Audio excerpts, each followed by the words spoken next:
본문은 고침받은 10명의 나병 환자 중에서 오직 한 명 사마리아 사람만이 예수님께 돌아와서 감사했다라는 사실을 의도적으로 강조해서 기록하고 있는 것을 보게 됩니다.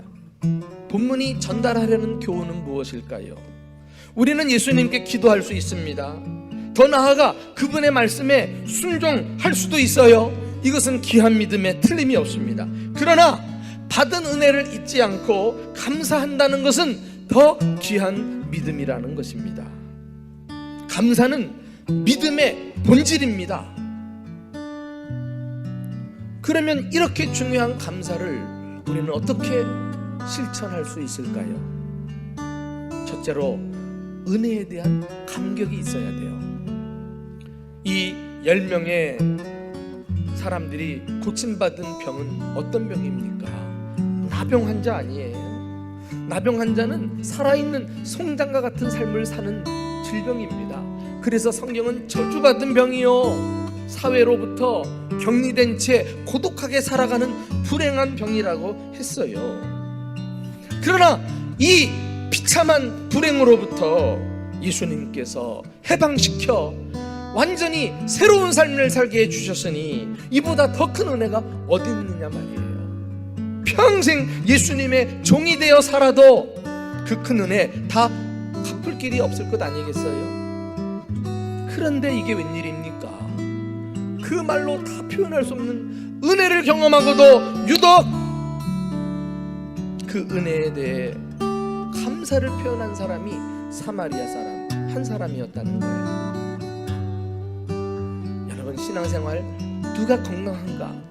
라고 할 때 그 은혜에 대한 감격이 당연한 것처럼 여기는 사람은 안타깝지만 병이 들어가고 있는 거예요. 심각한 질병에 들린 거예요. 사랑하는 교우 여러분, 주님께서 오늘 이 말씀을 통해 우리의 가슴을 치고 두들겨서 이 강팍해진 마음, 주님 주신 은혜에 대해 굳어진 마음을 다시 부드럽게 하사 구원의 감격과 은혜를 회복하는 이 시간이 될 수 있기를 주님의 이름으로 축원합니다. 두 번째로, 감사하시려면 미루지 말고 즉시 하셔야 돼요. 은혜를 깨달았으면 바로 감사하는 것이 중요합니다. 사실 나머지 9명도 사람일진데 어찌 감사하지 않았겠어요? 그러나 그들은 감사를 뒤로 미루고 말았습니다. 자신들의 삶의 우선순위에서 별로 중요하지 않은 것으로 때가 되면, 마음이 동하면 그때 하고 말고 하는 것으로 여겼지, 이게 본질적으로 중요한 것이다, 요걸 놓쳐버렸어요. 사랑하는 교회 여러분, 감사한다고 할 때 핑계거리를 찾으면 안 돼요. 감사거리를 찾으셔야 돼요. 우리의 삶에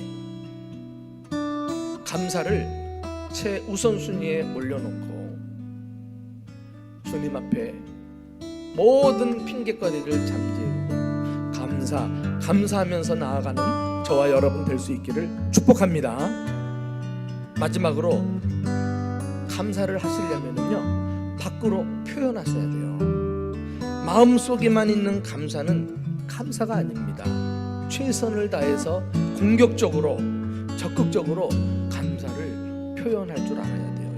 고침받은 이 나병 환자는 주어진 여건에서 자기가 할 수 있는 최선을 다해서 감사를 표현했어요. 그는 먼저 큰 소리로 감사합니다 라고 하나님께 영광을 돌릴 줄 알았어요.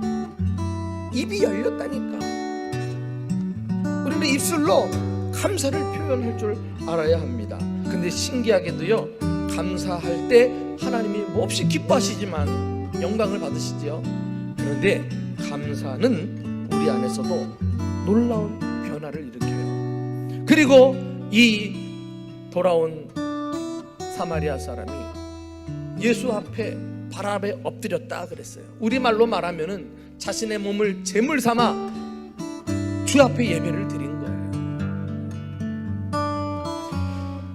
우리가 감사를 표현한다고 할 때 우리가 가지고 있는 소중한 것 중에 물질이 반드시 수반되어야 되는 것은 말할 필요가 없습니다. 우리가 물질로 감사를 하는 것은 씨를 심는 것과 같습니다. 많이 심는 자는 많이 거두고 적게 심는 자는 적게 거두게 될 것입니다.